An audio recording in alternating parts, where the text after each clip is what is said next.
À travers l'Afrique, une compétition aux enjeux élevés est en cours, non pas sur un terrain de football, mais dans la course pour définir l'avenir énergétique du continent. D'un côté, le Maroc, qui parie gros sur le soleil et le vent.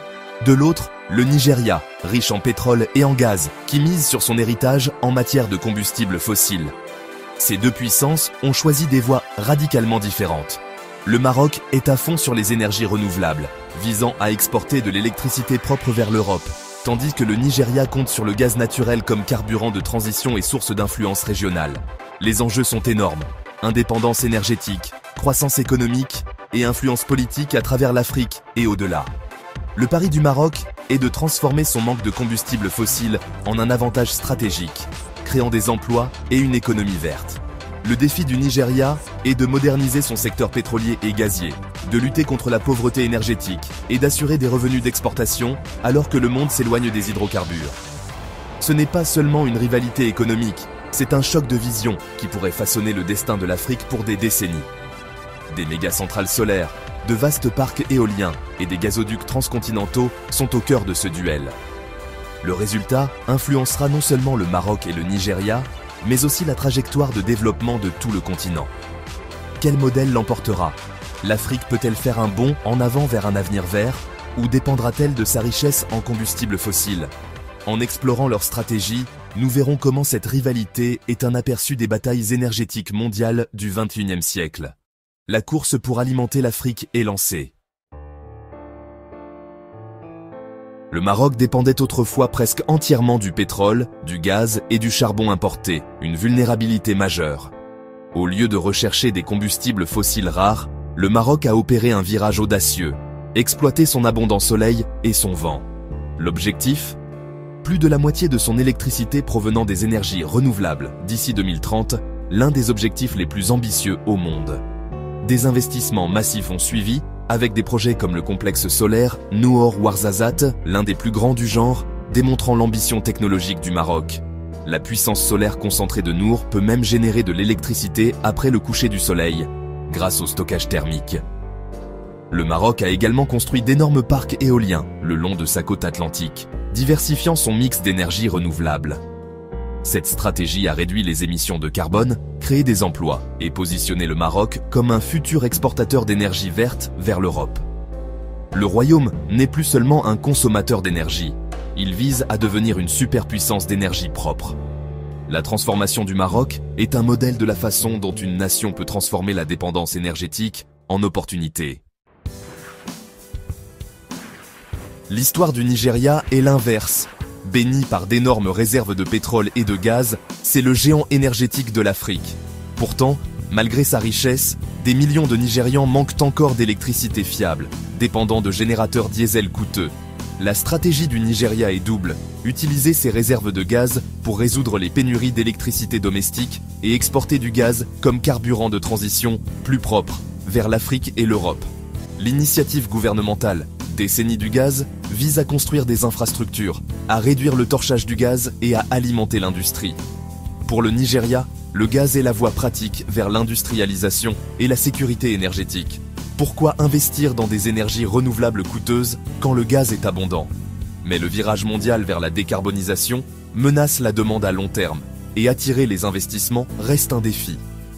Pourtant, le Nigeria parie que le gaz restera vital pendant des décennies, alimentant son économie et son influence alors que le monde opère sa transition. C'est une stratégie pragmatique, maximiser les actifs d'aujourd'hui tout en observant la révolution verte se dérouler ailleurs. Au cœur de cette rivalité se trouvent deux visions. Le Maroc parie sur un virage mondial irréversible vers les énergies renouvelables, visant à être un pionnier dans l'exportation d'énergie propre.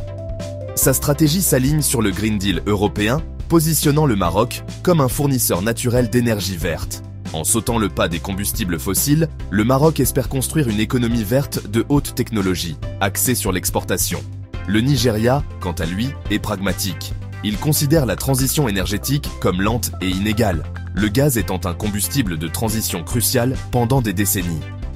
Son objectif est de résoudre la pauvreté énergétique domestique et de stimuler la croissance régionale, tout en maximisant la valeur de son gaz avant qu'il ne soit laissé pour compte.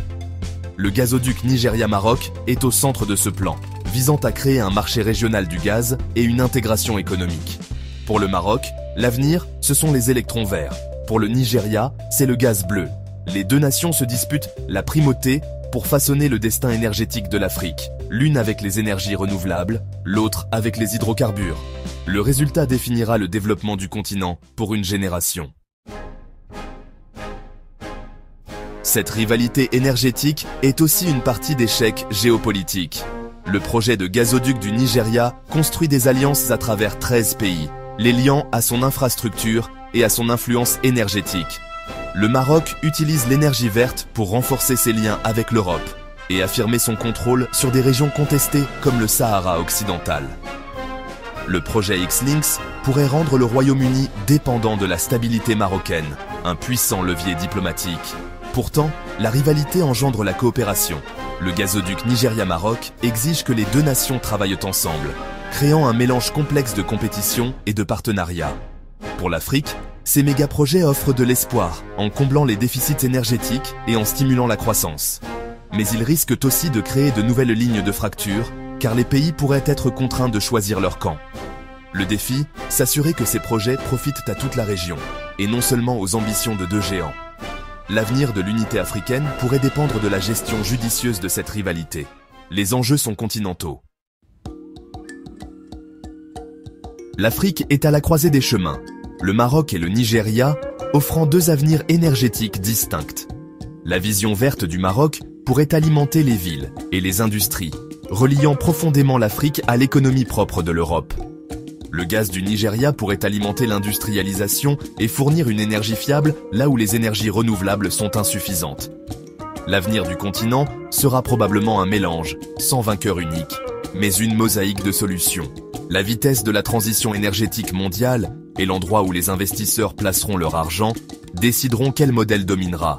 Cette rivalité force l'Afrique et le monde à se demander, voulons-nous un changement rapide et radical ou une évolution progressive et pragmatique?